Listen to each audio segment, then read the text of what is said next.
There's a lot of complexity to Dean Norris. It's complexity that I didn't first realize he possessed way back when I hired him.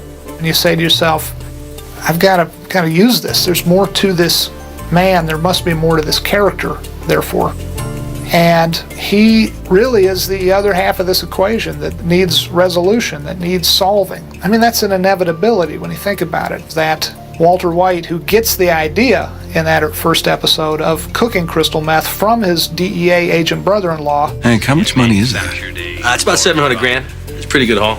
As I say, it's a good will eventually be uncovered by that brother-in-law. It's easy money till we catch you.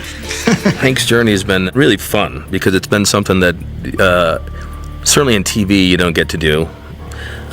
Maybe not even in film because it's only 2 hours, but we really got to see him go from his initial blowhardiness, kind of a put-on tough guy. Hey, it's not gonna bite you, all right? Looks like Keith Richards with a glass of warm milk.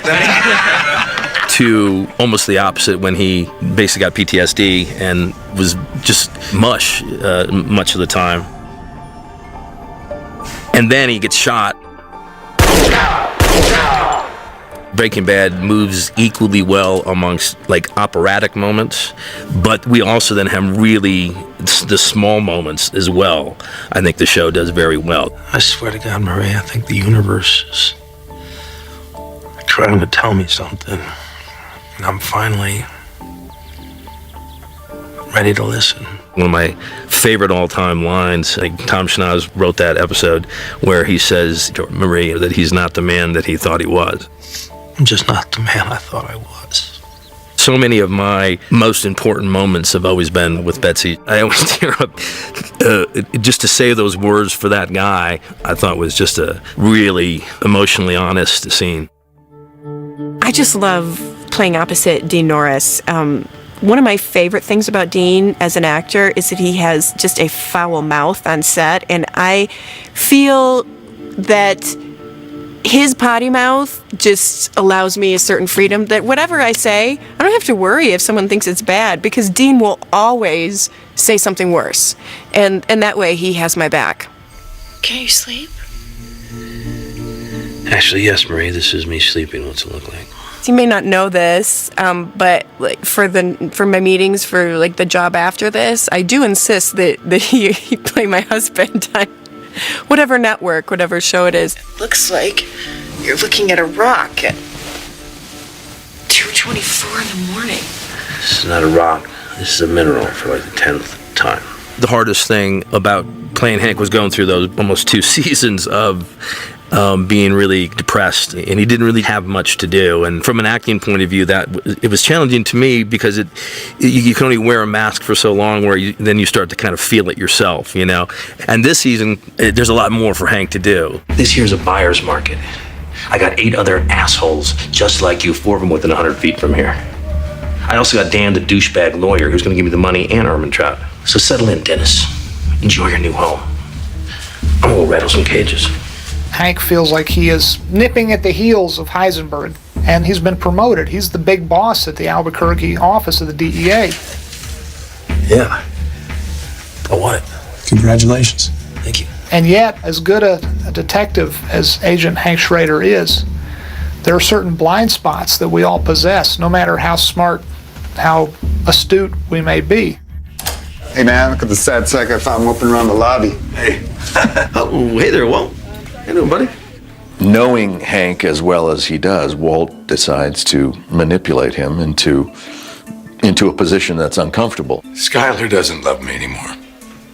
For Hank, that's seeing another man cry or needy, and Hank just, ooh. Oh, I made mistakes, you know. Yeah, I know. Listen, I'm gonna get a coffee. You want a coffee? I'm gonna have a cup of coffee. I'm gonna give you a moment to just get it together there.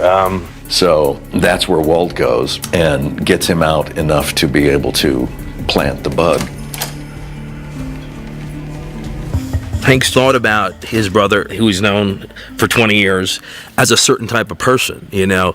And when I think you put blinders on to a certain extent. The sort of lovable, too smart schlub brother-in-law never in a million years could do these kinds of things. He just doesn't have it in him. He doesn't possess that kind of innate grit and darkness. Yes, it's done. My favorite little scene from season 5, where Hank's case just blew up. All these people got killed in the prison, and he thought he had them, or he thought he was this close, and then the case explodes, and he's just bummed out. And I thought it was kind of brilliant writing that instead of focusing in on all the bad that just happened, his thoughts went back to, when he was 20 years old, or, and just had not a care in the world. Back in college, I'd spend my days marking trees in the woods with this orange spray can.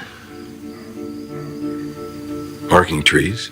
There is a wistful nature to that story, which is so beautiful to be able to have these characters are so ingrained in what their focus and agenda is, but have them stop momentarily and just pause and reflect back on simpler times, simpler days. I had sunburn, there were mosquitoes.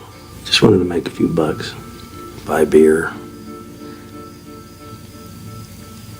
I've been thinking about that job more and more lately. Dean Norris comes in with all the brash bravado and aggression that any bull has normally. He's that kind of guy. And yet, when the scene calls for it, he can drop in, simplify, and be completely honest and reveal himself to be vulnerable. Tagging trees is a lot better than chasing monsters. We knew in the early going of season 5 that we wanted the season to end with a very specific moment. And that moment was the beginning of the revelation of the understanding on Hank's part who his brother-in-law, Walter White, really is. And I thought it was so typically Breaking Bad brilliant that Hank didn't find out by finally putting all the pieces together. He didn't find out by, getting a phone call or listening if something happened. You think everything's done, and he literally just needs to take a shit. And any other show would have tried to make that moment, or some big discovery, and he's just pants down, taking a shit. There it is. I think Dean has been waiting very patiently for quite a long time for Hank to wise up and get onto the trail of his brother-in-law. Now we get to do all that we've been waiting for 5 years.